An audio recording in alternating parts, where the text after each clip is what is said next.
خدا که فقط متعلق به آدم‌های خوب نیست،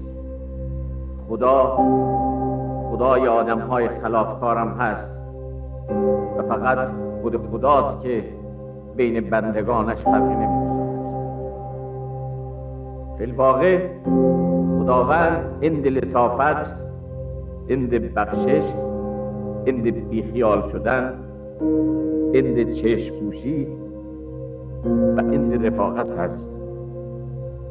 رفیق خوب و بامرام همه چیزش را پای رفاقت می‌دهد. اگر آدم‌ها مرام داشته باشند هیچ وقت دزدی نمی‌کنند، ولی متاسفانه بعضا آدم‌ها تکفری می‌کنند و این بد روزگار است.